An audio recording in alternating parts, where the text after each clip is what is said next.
we were chosen and appointed to go and bear fruit that remains, that whatever you ask the Father in my name, he may give you.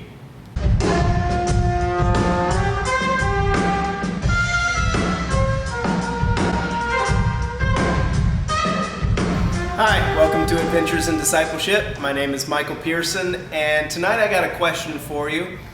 The question is this: what does it mean to pray in Jesus' name? I've grown up in church.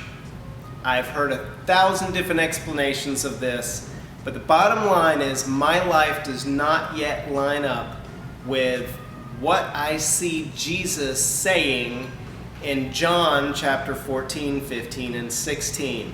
So what I want to do tonight is read some of those verses for you and then throw out the question. I want to see your comments down below. I want to hear your explanations. I want to hear your experiences.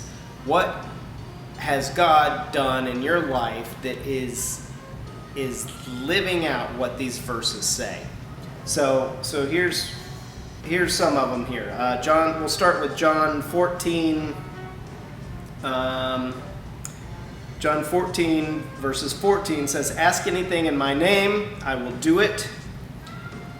It says, John 15 verses 7 says, "Abide in me and my words abide in you.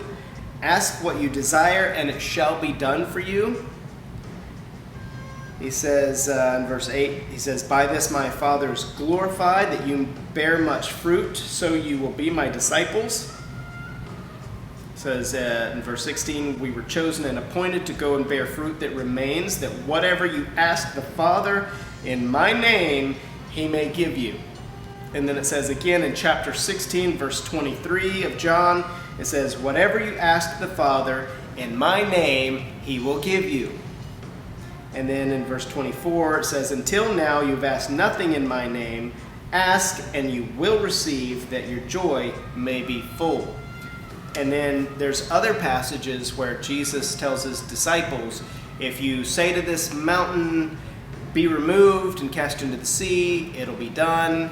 He says, "Oh, you have little faith." When he calms the wind and the waves, he tells them, "Believe in God." Over and over and over again, he's telling them to believe.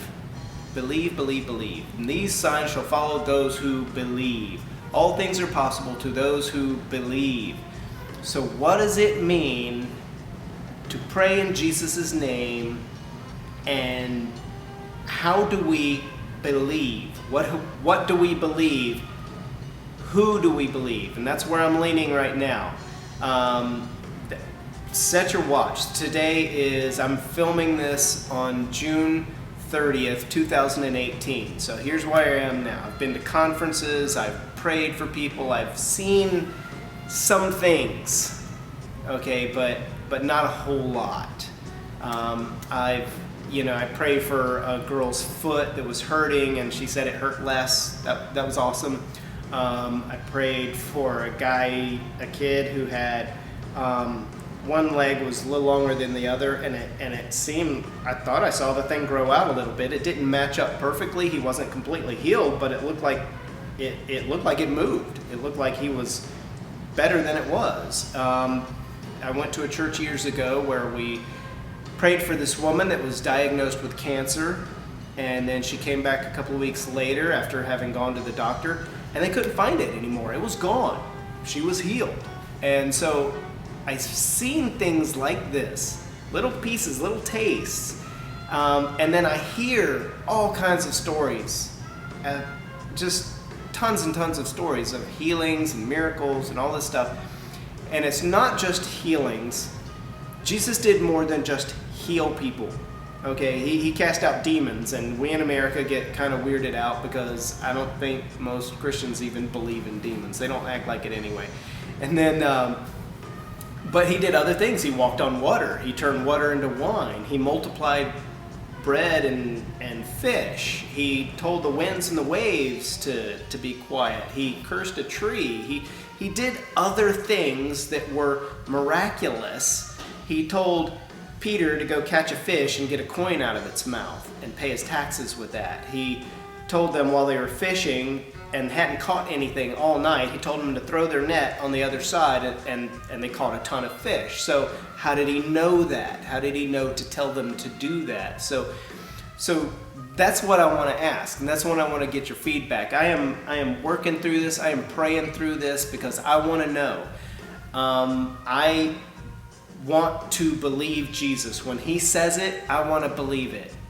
And right now, I feel like sometimes when I'm praying for somebody, I'm doubting. I'm not there. I want to have the faith that Jesus was trying to get his apostles to have. And I ask myself all the time, what would it have looked like if they had the faith that Jesus was trying to get them to have? Okay, they wouldn't have been scared on the boat during the storm. You know, they wouldn't. There was a lot of things. What would it have looked like if they actually believed? And eventually they did. You see glimpses of it in the book of Acts. After Jesus left, the Holy Spirit came. Man, boom! They were filled with power, and they were going gung ho. And so I want to see that today.